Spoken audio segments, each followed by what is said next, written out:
നമസ്കാരം. Career tracker PSC ക്ലാസ്സിലെ മറ്റൊരു വീഡിയോയിലോട്ട് ഏവർക്കും സ്വാഗതം. ഇന്ന് നമ്മൾ പഠിക്കാൻ പോകുന്നത് ജൈവ വൈവിധ്യത്തെ കുറിച്ചാണ്. കഴിഞ്ഞ ക്ലാസ്സുകളിലായി നമ്മൾ ജീവി ബന്ധങ്ങളെ കുറിച്ച് പഠിച്ചിട്ടുണ്ടായിരുന്നു. ഇന്ന് നമ്മൾ നോക്കാൻ പോകുന്നത് ജൈവ വൈവിധ്യങ്ങളെ കുറിച്ചാണ്. എന്താണ് ജൈവ വൈവിധ്യം? ഭൂമിയിൽ വസിക്കുന്ന വൈവിധ്യമാർന്ന മുഴുവൻ ജീവസമൂഹങ്ങളും അവയുടെ ആവാസ വ്യവസ്ഥകളും ചേർന്നതാണ് ജൈവ വൈവിധ്യം. ജൈവ വൈവിധ്യം എന്നാൽ ഭൂമിയിലെ ജീവജാലങ്ങളുടെ വൈവിധ്യത്തെയാണ് നമ്മൾ ജൈവ വൈവിധ്യം അഥവാ ബയോഡൈവേഴ്സിറ്റി എന്ന് പറയുന്നത്. നമ്മൾ ഇത് ചെറിയ ക്ലാസ് മുതൽ തന്നെ പഠിച്ചു വന്നിട്ടുള്ള കാര്യങ്ങൾ തന്നെയാണ്. അതുപോലെ ഈ ബയോഡൈവേഴ്സിറ്റി എന്ന വേർഡ് ആദ്യമായിട്ട് ഉപയോഗിച്ചത് WG റോസൻ എന്ന ശാസ്ത്രജ്ഞനായിരുന്നു. അതുപോലെ വിവിധ തരത്തിലുള്ള ജൈവ വൈവിധ്യങ്ങളുണ്ട്. ഒന്ന് ജനിതക വൈവിധ്യം, സ്പീഷീസുകളുടെ വൈവിധ്യം, പാരിസ്ഥിതിക വൈവിധ്യം. ഇനി നമ്മൾ പഠിക്കുന്ന മറ്റൊരു ടേമാണ് ജൈവ വൈവിധ്യ സംരക്ഷണം.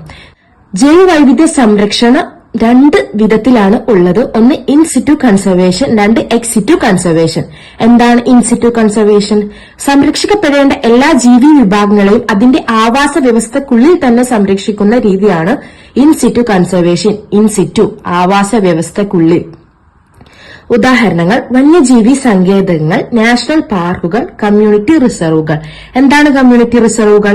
പൊതുജന പങ്കാളിത്തത്തോടെ സംരക്ഷിക്കപ്പെടുന്ന പ്രദേശങ്ങൾ അറിയപ്പെടുന്നതാണ് കമ്മ്യൂണിറ്റി റിസർവുകൾ. അതുപോലെ കാവുകൾ.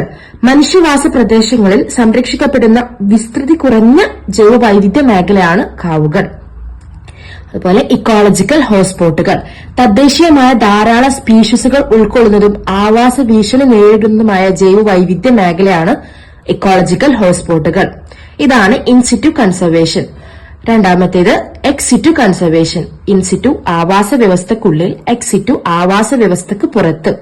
ജീവജാലങ്ങളെ അവയുടെ സ്വാഭാവിക ആവാസ വ്യവസ്ഥക്ക് പുറത്ത് സംരക്ഷിക്കുന്ന രീതിയാണ് എക്സിറ്റു കൺസർവേഷൻ. ഉദാഹരണം: സുവോളജിക്കൽ പാർക്കുകൾ.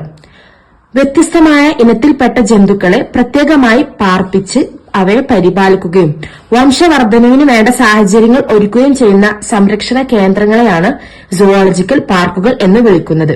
അതുപോലെ ബൊട്ടാനിക്കൽ ഗാർഡനുകൾ.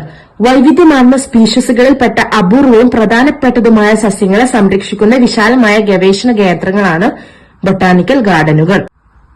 അവസാനത്തേത് ജീൻ ബാങ്കുകൾ. ആവശ്യമായ അവസരങ്ങളിൽ ജീവികളെ പുനഃസൃഷ്ടിക്കുന്നതിനു വേണ്ടി വിത്തുകൾ, ബീജങ്ങൾ മുതലായവ ശേഖരിക്കാനും ദീർഘകാലത്തേക്ക് സംരക്ഷിക്കാനുമുള്ള ഗവേഷണ കേന്ദ്രങ്ങളാണ് ജീൻ ബാങ്കുകൾ. ഇത്രയും കാര്യങ്ങളാണ് നമ്മൾ ഈ ഒരു വീഡിയോയിൽ ഇന്ന് പഠിച്ചിട്ടുള്ളത്. നമ്മൾ പഠിച്ചത് മെയിനായിട്ട് ജൈവ വൈവിധ്യത്തെ കുറിച്ചായിരുന്നു. ഭൂമിയിലെ ജീവജാലങ്ങളുടെ വൈവിധ്യമാണ് ജൈവ വൈവിധ്യം. അതുപോലെ രണ്ട് രീതിയിലുള്ള ജൈവ വൈവിധ്യ സംരക്ഷണം ഉണ്ടായിരുന്നു. ഒന്ന് ഇൻസിറ്റു കൺസർവേഷൻ, അതായത് സംരക്ഷിക്കപ്പെടേണ്ട എല്ലാ ജീവി വിഭാഗങ്ങളെയും അതിന്റെ ആവാസ വ്യവസ്ഥക്കുള്ളിൽ തന്നെ സംരക്ഷിക്കുന്ന രീതിയാണ് ഇൻസിറ്റു കൺസർവേഷൻ. അതുപോലെ രണ്ടാമത്തേത് എക്സിറ്റു കൺസർവേഷൻ, ജീവജാലങ്ങളെ അവയുടെ സ്വാഭാവിക ആവാസ വ്യവസ്ഥക്ക് പുറത്ത് സംരക്ഷിക്കുന്ന രീതിയാണ് എക്സിറ്റു കൺസർവേഷൻ. ഇതും ഇതിന്റെ ഉദാഹരണങ്ങളാണ് നമ്മൾ ഇന്ന് പഠിച്ചിട്ടുണ്ടായിരുന്നത്.